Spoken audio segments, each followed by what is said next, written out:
Hi, Sean. Hi, Jack. How are you? I'm good. How are you? Yeah, I'm okay, actually. Thank you. Yes, I'm fine. The last week, I talked about having quite a calamitous, trip Event. to the park. Yeah. And as well as having your phone nicked. Yeah. Yes. As Yeah. well as having my Have phone you nicked. replaced it yet? Okay. Only you, Sean, could let it go that long. For heaven's sake. The work you're missing. Think of that. I know. What are you doing? I know my agent. Where is he? He? We've got Like he's ever said that.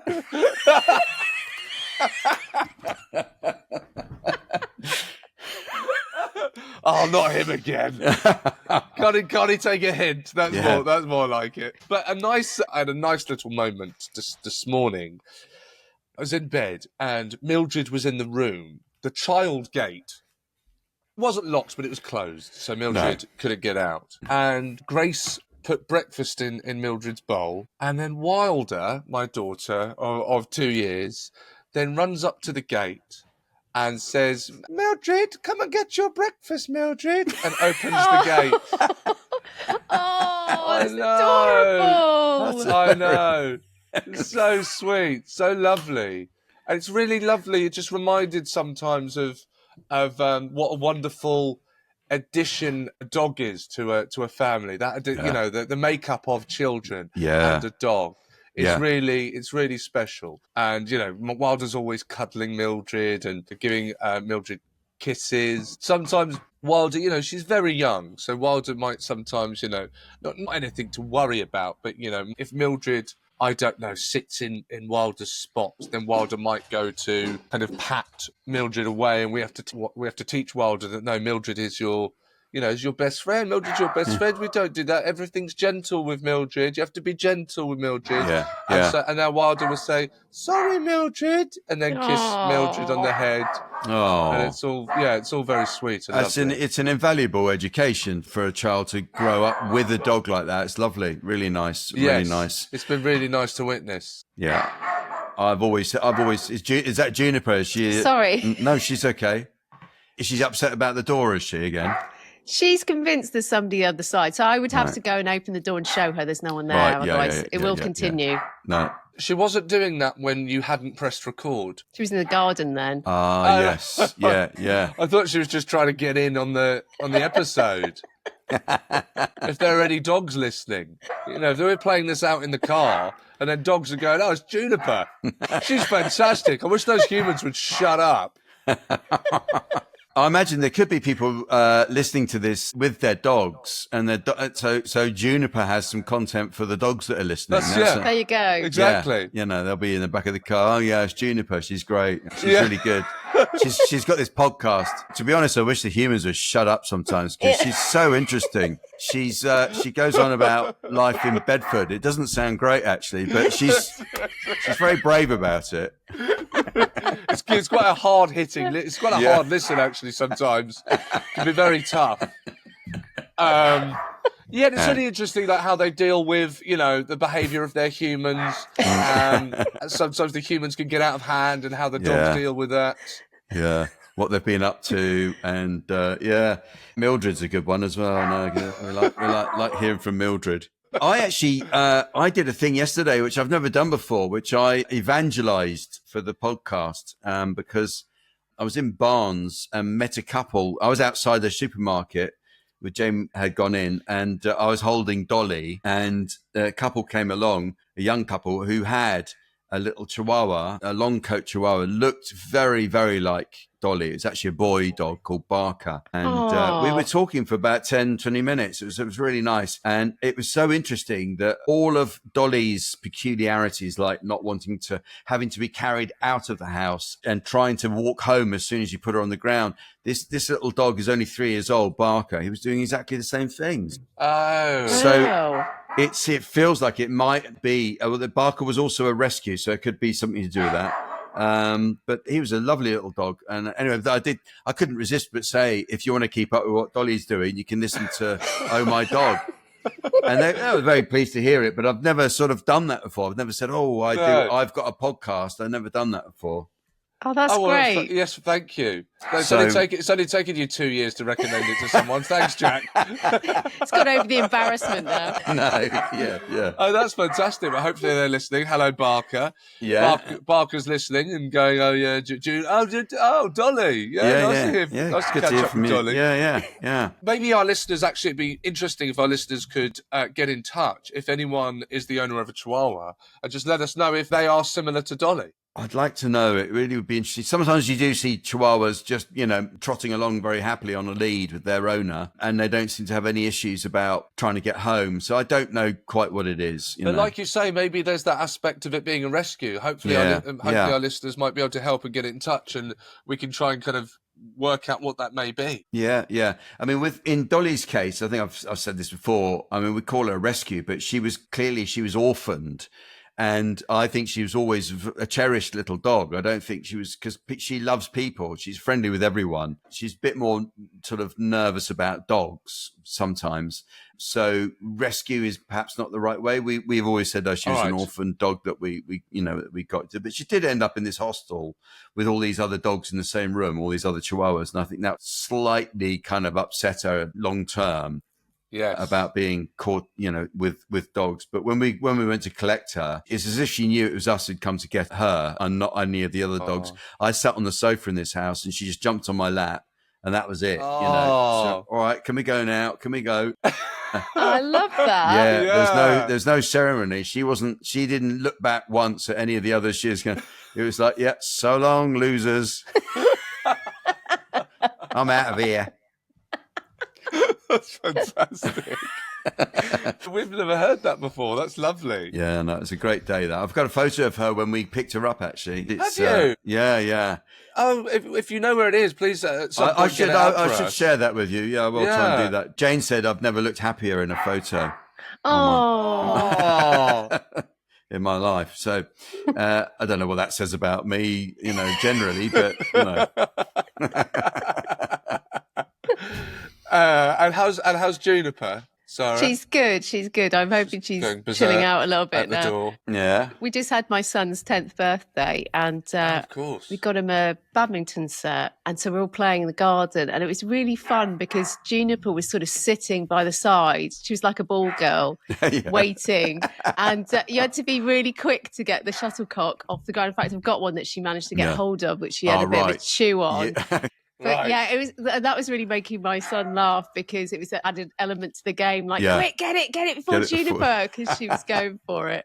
So that was quite fun. Oh, what fun that she joined in. The addition of Juniper. Do they kind of, remember well, of course they remember, but are they very conscious of the difference between having Juniper in their lives and not having Juniper? Oh, yeah, definitely. And they love looking back at pictures of her when she was a puppy and sort of reminiscing, even though it's only a year and a half ago. Yes. So it's really sweet. And she's very much considered as a member of the family. So it's almost like, the family has a new sibling and that's who she is in the family. It's brilliant. I love seeing their interactions with her. It's so great for kids because they very quickly learn from not being the centre of attraction because inevitably, usually they are. Yeah. And it's a bit like what you were talking about with Wylda earlier on. She's enjoying taking on the role of actually providing for another being, as it were. Like, it's not about me. This is about Mildred right now. Yes. And I'm sure your kids are the same, Sarah. I know ours have been in the past. It's been very helpful for them to know. Yeah, because Wylda's the big sister of not just Casper, but Mildred as well. Yeah, exactly. That's it. Yes. Yeah. I've always said to our kids, the dogs, they're like children, but more rewarding. Can't argue with that. No. Mildred's been absolutely fantastic around the baby Casper. Casper, yes. Casper, yeah. Not Oscar, Casper. No. A couple of weeks ago, if you were listening and didn't catch that on a previous episode, Seann misnamed his recently born son. Phrase it like that. Well, I'm giving you an excuse that he hasn't been around that long. You've only had a few weeks to get used to him, and so you called him Oscar instead of Casper.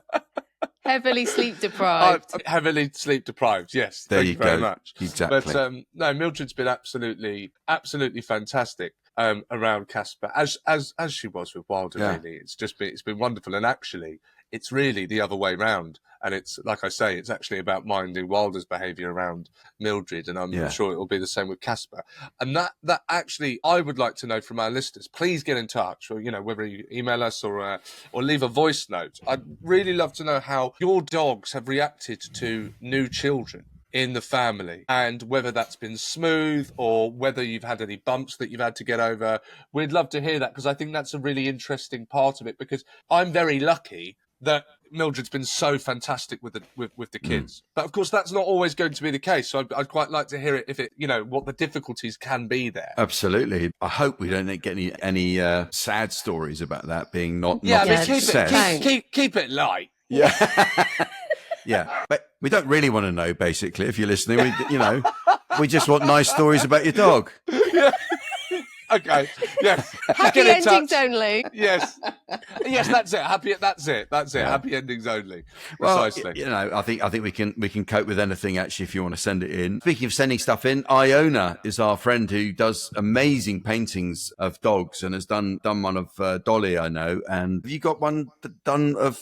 Did you have one done of Mildred, Seann? I can't remember. Yes, I was at Grace's parents at the time. Yes. So they are looking after the wonderful drawings. Thank you, Iona. Okay, they're there. Okay, so that's good. So anyway, Iona has sent in a voice note. Hi, Jack, Seann, Sarah, Dolly, Mildred, and Juniper.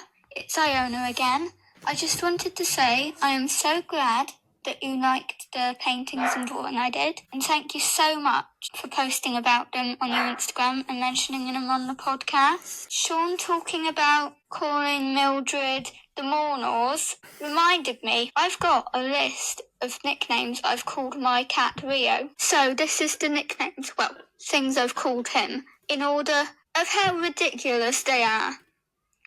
Toe Cat, Little Emu Man, Furry Portable Heater, Mr. Eyelid Boy, Mr. Papaya, and Magic Meerkat Man. Mr. Papaya has become a regular nickname for him. And Seann, don't worry about the things you said in your work in progress show. My mum wondered how you'd react when you realised there was someone as young as me in the audience, but she found it funny as well. So, yeah.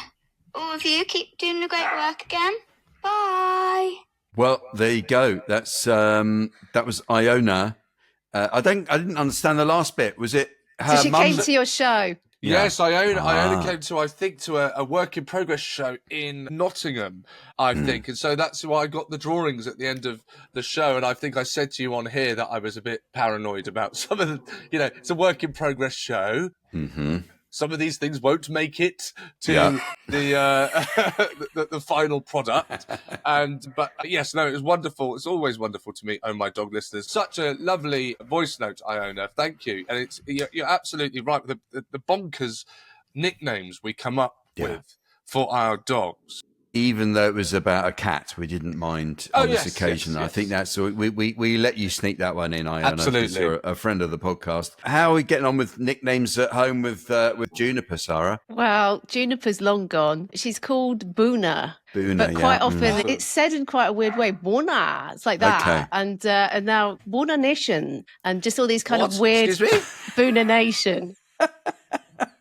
But how's that happen? I don't know, See, Seann. this is it's what really happened. It's descended into complete ridiculous madness. Boona Nation. Boona Nation. Boona Nation. Well, it's Boonarama, Boonaroo. Mhm. There's all just so many different versions of Bourne. So where's the Bourne come from? We got Juniper. So Juniper, Junie, Boonie, Boona. See?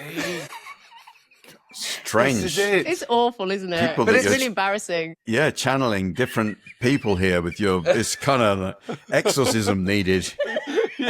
My head is spinning as Yeah. I do it. Yes. Well, it's like, the Mornors. Mildred. I imagine it's like Mildred, Mona, and we get to Mornor. Actually, I was meant to mention this a couple of weeks ago, that actually the Mornors, I still call them the Mornors, but there is a new name that has evolved, which is Zozozo. And now we're at Zozozo. So I don't understand. It's just dogs. They send you mad. I think it's like the love coming out in Yeah. words, you know, Yeah. because you get all so excited to I be know. with them. And know. Come here. That's right. Yeah. We Yes. express it through that. It's a lovely thing, isn't it? And it's something we can't control, really. But Jack, you don't. Yeah, Dolly's change just Dolly. Dolly. Dolly tends to always be Dolly. I mean, you know, quite things like sweetheart and come here, you know, Poppet, sometimes I call her. Aww. You know, those are not derivations that have come from Dolly. Yes. Which is, as we know, can be kind of going to go all over the place. Yeah. She has this thing now. Well, it's always been the case, and it is a bit of a Chihuahua thing. When if she gets overexcited, she can't catch her breath, and she starts. They have their larynx closes up a bit, and so she'll get overexcited, and then she'll make a sort of kind of funny kind of guttural noise when she tries to get her breath back. So you have to sort of calm down a bit and just have a little bit of quiet time with her. So we've learned not to overexcite her in that way when we get in. But yeah.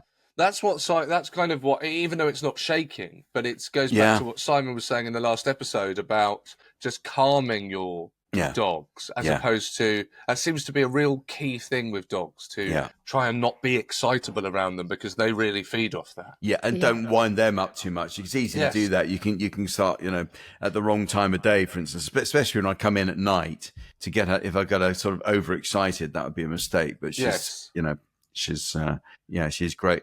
It was something caught my eye recently. Was a story in the Times about dog probiotics. It featured Vinnie and his owner, Tash Matanle, is how you pronounce it. So I sent it over to you, Sarah, and you very brilliantly managed to get in touch with Natasha. Yes, I stalked her and I convinced her to come on the show. Yeah.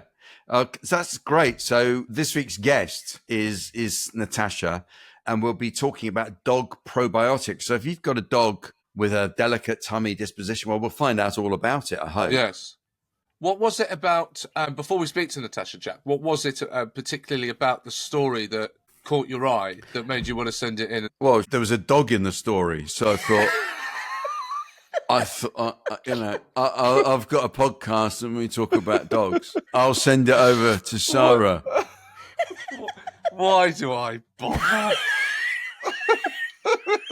What a question. That's so funny. I was looking up before this started, I thought quickly, I've got this book of Proverbs. Little Oxford Dictionary book of Proverbs. Yes. And I thought, I'll quickly try and come up with some content. I'll see what there is about dogs. And it just says, the idea of the dog as protector goes back to the cave canon of the classical world. And is reinforced by the Persian proverb, the dog is a lion in his own house. Okay. That's someone who's never met a real lion, I imagine. He said that. That's me scraping, little peek behind the curtain, scraping for content. God, Mildred hasn't done anything this week. Is the book of Proverbs got anything on dogs? And it's only got a dog. A dog is for life, of course, not just for Christmas. Love me, love my dog. There is no good flock without a good shepherd, and no good shepherd without a good dog. Oh, well, there we are. Yeah. A dog is man's best friend. Is that in there? Was that it? I shut the book and chucked it on the bed, so okay, I don't know. It doesn't matter. Okay, We'll never know. We'll never know. Well, yes. it's, but it's fascinating always when you bring content like that to the table, Sean. Where the hell is Natasha? Yeah. Natasha saved the day. Yeah. As our listeners put down their pencil and notepad. Natasha, can I just say thank you for joining us? Before we go on to hear about dog probiotics, I also have a cockapoo, Mildred, and I would just like to quickly compare some notes. If you could tell us what Vinnie's like as a dog. Oh gosh, how do you put that into a few words? So Vinnie is very sassy. Okay. He's incredibly sassy. Yeah. He's like a little human. Right. I know people think that's a weird statement, but I genuinely think he speaks English. Just understood. You're talking to them. And I'm like, he's giving me facial expressions, body language that would suggest he knows what I'm talking about. Yes. Same as Mildred, I think. Thank you. It's a thing, right? I'm not going mad. Absolutely. No. I feel like I'm in the midst of dog parents, which is great. Yes. He is full of beans. Absolutely loves a stick and a ball. Yeah. Really obsessed with those two items, actually. He loves men, not keen on women, generally. Okay. Go I think figure. it's the other way round for Mildred is obviously a girl, and I think it's the other way round for Mildred. I think Mildred prefers women and doesn't particularly like men. Yeah. Yeah, I mean, like, he doesn't not like them, but like the reaction to a man is definitely like there's a lot more peacocking involved. Funny, yeah. Man, Okay. whereas with a woman, he's a bit like, you're gonna have to work for my affection, including me. Yes. He's a very fussy eater, which I guess is fairly relevant. Well, we'll move on to that in a second. Yeah. Yeah. How is he with bicycles and stuff going past? Because that's Mildred's problem. Anything on Yes. wheels? Really? Yeah, Oh, yeah, so- fine. Vinny's fine with that. Absolutely Okay. fine. loves Probably a a lot better squirrel. trained than Mildred. We did do a lot, but he is a lockdown dog. So, like, we had a Yeah. lot of time on our hands. Ah, right. Okay. Ah, Yeah, okay. yeah. So, Natasha, I first sort of came across your story in the Times. Obviously, Vinny became quite unwell, didn't he? How long ago was that to begin with? So it was sort of the end of last year where it really kind of Right. reached its peak, I would Yeah. say. And what happened? Just talk us through what happened. He was, it was Yeah. a food thing, wasn't it? Yeah, sort of. So he's, like I said, he's always been a really fussy eater. And I mean, I don't think, I'm sure, again, Seann knows this with cockapoos, like the bowels are generally not great with the Yes, I cockapoo. do know that. Yeah, absolutely. Yeah. So I think over the years, there's always been a bit of that, but it like really reached quite a high octane point at the end of last year where I used the word poo, not the S word, because we're on Yeah, a yeah, podcast. Yeah. Where he just kept losing like complete control of his bowels. So he would be going like 16 times in a day, Oh, basically. Lord. Yeah. And it was not solid and there was a lot of blood and he was also being quite sick. It was just, I mean, carnage is probably the word I would use to describe it. And it always happened at like 4 a.m. in the morning. I would wake up to carnage. Like it would be everywhere, including on my dear. bed where he jumped and told me. And I was like, No. so kind of he's covered in it. I'm covered in it. My flat's covered in it. So it was like, it's bad. It's like quite an Yes. extreme case, I would suggest. And that basically happened kind of once a month. So we'd kind of get him to the vet, get all the meds in him. We'd have like 3 weeks of peace and then it would just happen all over again. And then, reached its sort of pinnacle in about March this year where he was that unwell. I kind of had to he was basically seizing because they get like stuck in the poo position. Right. You know, and they No. arch the toilet. They're so unwell and it's happening. So it's like, you've like, it's awful. you've had a big night out and you're being Right. so sick that like nothing's really happening, but your body's just like trying to get it out and you kind of got stuck. You know, it's like, that's the kind of comparison I would. You've you obviously guys- seen Sean's stand-up show. I don't want to say anything, but it won't be. I know it well. Yes. I call them the good old days. Yes. Yeah. Well, the fact you're all nodding at me in awareness. Yeah, we are aware. Yeah. Absolutely. Yes. What was the vet saying at that point? The vets were entirely useless, if I'm completely honest. Right. They didn't know. So they do like the classic, I don't want to take any liability for this situation of, we don't, they always put it back on you. Like they think it's allergies. They're not really sure. What are you feeding him? And I'm like, I'm on my 16th food. Like we haven't not tried. And we've done all the hypoallergenic, just genuinely like mashed up cardboard. Like it's feral. Horrible. Like it shouldn't even be genuinely. Like I don't know when you look what's in it, it basically is nothing. Right. So we've done all of that stuff. He's Yeah. rejected all of them. So they didn't know, basically. And then the last time I came, so we've done all the testing. We've had scans before. Nothing came up. Done all the feces testing and all of that. Anyway, the one when we went in, it was that bad that they were like, we need to keep him in, put him on a drip. But, they present you with like a 3 grand bill Yeah. at 4 a.m. Yeah. Like, it's just not what anyone wants to see at 4 a.m. And I'm like, well, what are you testing him for? Like, the blood tests aren't showing anything. So obviously, I want to make sure he's okay, and like we'll put him on the drip. But and then insurance kept rejecting it as a pre-existing condition because he's done a poo before. So technically, No. it's pre-existing. Of So course, like, it's been fairly crippling, to be honest. I imagine. So, we were out.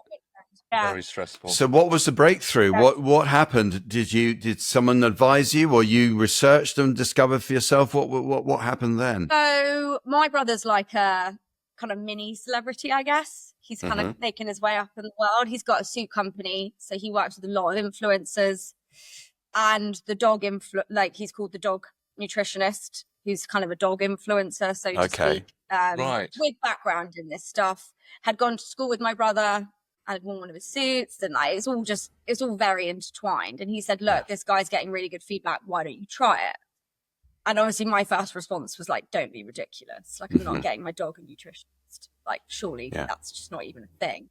It is a thing, and we were totally desperate at that point. Yeah, because I guess the vets just keep putting like a band-aid on it, and they don't have an answer. Like their next solution was steroids, which is not what you want to put your dog on. So basically, it was recommended by my brother. He's all over Instagram. He's got like 100,000 followers. He's not bad to look at. So I was like, well, you know, worst case, you have a chat with a nice looking man. Best case is Vinnie. You know what I mean? I was like, well, it feels like a win-win at this point.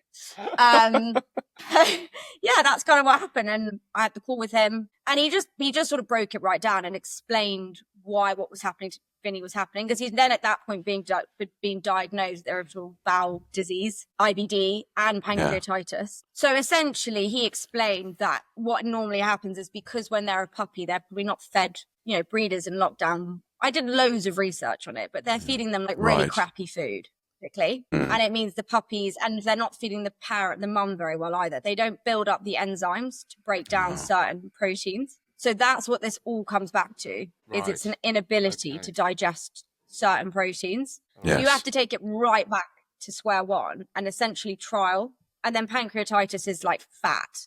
So they can't deal with like high fat foods. right. So it just then became like trial and error. But I guess you got someone walking through you, and he's very calm. He was like, if he has blood in his poo, like he's not going to die. It looks like he's dying, but he's not. You just go back to a protein that does work. So it was just a very he's a very chilled man, which made me feel like quite a chilled human. I was going to say, it must have been really in that kind of period where you don't know what's going on, and the vets perhaps didn't have the answers. That must have been very reassuring. Yeah, and I think it was just the vets are very dramatic. So you kind of walk in and it's like he's going to die, basically, is how it all feels. And then, you know, and then you're very stressed, which makes them even more stressed. Yeah. So like, it was just, we were in this vicious cycle of like stress and potential death, basically. And then this guy's like, no, it's chill. Just like try a couple of proteins. And we were like, okay. Right. How long did the trial and error process last before you knew you had a good result? So it was about 4 or 5 weeks. So you trial like 3 or 4, basically. Yeah. And the minute they react badly, which happens actually fairly quickly, you park that one, basically. Okay. So it was a fairly testing 4 weeks. Yeah, very. But you know, it was no worse than what we'd already been through in the year. What is it? Is this just a different food that you're trying, or is it a supplement that you're breaking up and sprinkling on the food? No, so the supplements, basically you have to get them stable, essentially. So it's meat, and it's all about like I went and got like scales. I became one of those, like, never used a scale in my life other than baking, but you have to like measure out meat and the veg. And a lot of it is people put way too much roughage in. So, you know, when people like feed dogs carrots all the time. Yeah. Actually not good for them. Okay. You have to have the right balance, particularly with dogs that aren't well. Yes. Yeah. It's just a very, very basic diet. It was literally butternut squash, courgette, and then whatever the meat was for that week. And then once you work out what the meats are they can have, so like he was pork, fish, chicken and turkey was an absolute no-no. Low-fat beef was okay. Lamb was absolute carnage. Like, just not. Right. And then you start adding in things, because he was severely underweight. So you start adding in things like olive oil, like a little bit of salt. And then you start adding in things like blueberries. And then we moved on to the probiotic and the multivitamin. So you have to get them to a point where you can actually manage the food before you can start thinking about like the supplements. Okay. And right. So you get him stable, and then I'm very ignorant because I don't really know what a probiotic is. Is it something just helps the digestion, I guess? What is it? It's all to do with like the gut microbiome. Mm-hmm. It's the same thing as humans. So like I take a tribiotic, which essentially just assists with like the lining of the gut, keeping it healthy. Because our guts tend to, if you eat too much, so, you know, like leafy greens, everyone thinks that's really good for you, but they can create like it's not like a mold per se, but you create too much of that kind of like yeasty stuff in your gut. Mm-hmm. So it's basically to help with the balance, because realistically, like, we're not all going to live our life based on balancing our microbiome. So it kind of helps do that for you, essentially, and just keeps it healthy and makes sure that it's not over processing that type of yeast. Right. And are there just over-the-counter versions of this that you can perhaps give your dog if you think your dog could do with something like that? I don't know, to be honest. I'm sure there are. I mean, when you look it up, there are loads of different options. It's not never over the counter. A lot of it will be on like Amazon. I use the one that my nutritionist has made, because like when you look at what he put into it, it kind of just made sense to me. Okay. I think there are other options. Yeah. So the easiest thing for our listeners to do is to just Google dog probiotics, and options will come up, and they can kind of take it from there to I think to kind so. of improve the dog's gut health. Yeah, I think that can be a little bit overwhelming. So Maybe we should follow this guy that you quite fancy. Yeah. No, don't tell him that. If he listens to this, wow, good looking. Okay, you appreciate. It could go very wrong for us if we go down that path. Giving away all my secrets. What actually happened to Vinnie for you to go, wow, this is really working now? How is he now? So I think like he's full of beans now, because he was really depressed. Like that is a thing. Like he looked so sad, and you could see that he was in pain. And he was so thin. So it's like we got them kind of weight more stable, but you like, again, I don't want to say it because I don't want to jinx touch, but we haven't had a single episode. For how long? For how long now, Natasha? How long has he been well? So Easter was the last one. So yeah, 2+ months. Okay, so all right. And really fine. That's really we good. were having Great like to hear. 6 in the morning, something was right. So you can just see it straight away. Yeah. Like it's been like a process. But like his weight's back up. He's like, he had terrible anxiety because of it. So I couldn't really leave him. No. And if I did come back, he'd be like shaking and really, really stressed. Whereas now, like, he's fine. He's back to his normal self. So there were like definite signs where you can see like they're just, when they're in that much pain, I think it stresses, like they get quite stressed and anxious about the pain, and they can't tell you that, right? No, so, this is the thing with dogs, isn't it? Yeah. No, it's so sad. Well done to you for persevering and just keep looking for that answer. And I think that's great for other people if they're going through similar things. Yes. But there are answers out there. It may not be the traditional path, and that's a good thing, you know, to look into more natural solutions, really. Yeah, I think, look, I think vets absolutely serve a purpose. And I'm not here to like come on here and bash vets at all. But I think even though you did. Oh, you know what, Jack? When you get a 3 gram bill at 4 a.m., then you I feel your pain. I feel your pain. I realised that. I was like, I'm going to have to backtrack a little bit on that. Get a new vet, I think. I know. Yeah, I think, to be honest, it's not really their job to do that, right? Their job is to like, you present them with an issue and they fix it there and then. They're very like reactive. They're not designed to be proactive. So I think there's just not that knowledge base still around the gut. And I think, unfortunately, cockapoos are one of those breeds that when you kind of co-breed, there are going to be issues. And they're arguing over bread. You know, we found that out with pugs where they can't breathe, and cockapoos. Yes, it's the gut, isn't it? Together. Yes, it's the gut. The gut is a shocker. So I think there's just not been enough research and investigation into it, and it's not really the vet's job to do that. To be totally fair to them, but it also means that you kind of put yourself up against a brick wall. You're sort of backed into a corner of like this vicious cycle of they get ill. You give them injections and medicine, which actually harms their gut even more. It's like when we take antibiotics. Antibiotics, you strip your stomach lining. It's exactly the same thing. So I think we were pretty desperate. Like I was genuinely thought he wasn't gonna make it. He was so poorly. So I get that real like mum instinct comes out, I guess. Of course. Yes. Well, thank you so much for letting us know all about Vinnie and his path to recovery. Thanks to your perseverance and doing some, very clever research and finding out. And I hope that there will be listeners, I'm sure, wanting to find out more, where's the best resource for finding out more? What's the handle of your... Nutritionist. Yeah. Yeah, he's literally called the Dog Nutritionist. Okay. Okay. He's called Nutritionist. Cameron. I mean, I think he's brilliant, but on his page, so I paid for the full consultation, which is about... God, I'm looking at him now. I God, think he's it's $200. gorgeous. Thank you. I am human. You know, I was like on the receiving end having to talk about like dog poo with this monumentally attractive man. I was like, what a solid 10 minutes. I was like, all these are like my 10 minutes of fame, right? And it's like the times I'm like, this is gonna bring me my future husband, but all I spoke about is dog poo. So like, it's really killing my game, to be honest. But no, yeah, I mean, look at him. He's got a moustache as well. I'm a He is. moustache person. Oh my God. But no, look, and I paid for the consult, but he has a book out as well that basically gives you tips, which is much less expensive. On his Instagram, he talks loads about like the benefits of it. If your dog's experiencing this is what you can do. And you know, that's just my experience with him. But again, on a lot of these dog food pages like Button Up Box and Different Dog that I now use, they do talk about a lot of that as well. So I would probably go through those channels rather than just Googling it. Yeah. Okay, Google's fantastic. Quite overwhelming. So don't take no for an answer would be my recommendation. That's the moral of the tale.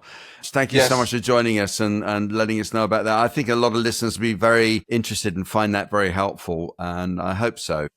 Yeah, definitely. Yes, thank you so much. Yeah. No, not at all. And also, you know, message me if you want to on Instagram if anyone's feeling like alone or stressed about it. You're not. Where do we find you on Instagram? I'm Tash Matanle. Okay. TashMatanle.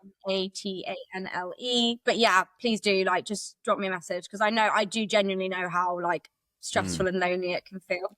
So we're all in it brilliant, together. Natasha. Brilliant. Thank you so much. Thank you very much. Worries. Thanks a lot. Yeah, thanks for having me.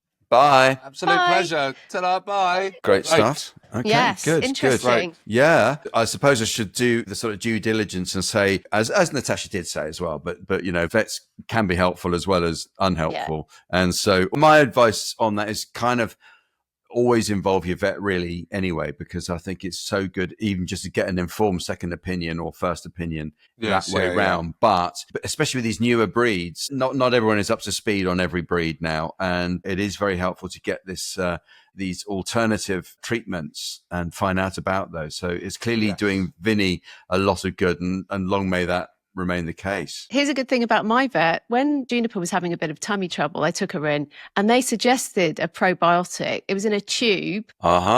I didn't actually get it because Juniper got better really quickly. So I thought, I don't need to. But now I've heard about this, I'm thinking it's something that could just benefit your dog anyway. Yeah, as a supplement. Yeah. You never know. Also, guys, it was strange because a lot of her story actually resembled a while ago Mildred's. Mildred had a lot of trouble. It was quite worrying. And if you remember, I was in and out of the vet. I was turning up to the vet 24-hour vet. That's right. It was very similar problems. And the vet discussed that he'd had a lot of cockapoos in, that their guts were fragile. With Mildred, it actually turned out, if you remember, that the problem was Mildred drinking rainwater from the bird bath. Yes. Right, in the garden. In the garden. And actually, when we stopped that, Mildred's problems stopped. So, you know, these things are difficult, and you couldn't, I couldn't expect a vet to know that. No. And, you have to be really thorough, and you can see the amount of work that Natasha has had to put in to get to the bottom of that. It is not easy. No, it isn't. It is not. No. It is not. You don't strike me as someone who'd have a bird bath in the garden. Was it your garden or someone else's garden?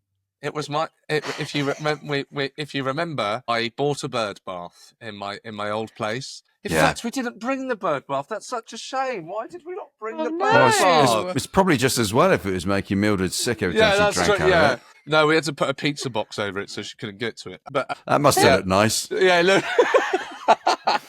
You just put a mattress in the front garden, you know. Got the full look, haven't you?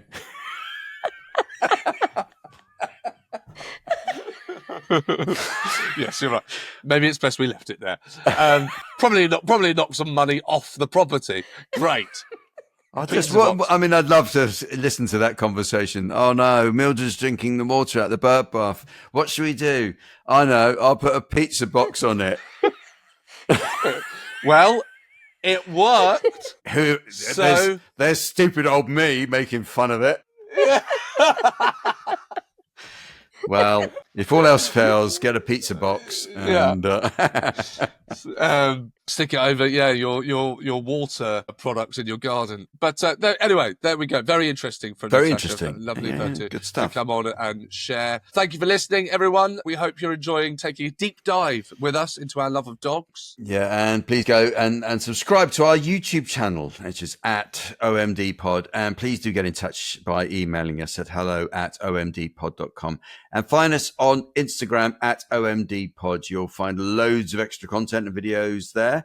And you can send us your voice notes as well. Don't forget to give us a 5-star review wherever you get your podcasts. It really helps our cause. And remember, a dog is for life, not just for podcasts. There you go. It's interesting, wasn't it? Great. Yes. I'm surprised they weren't called Lotterpoos.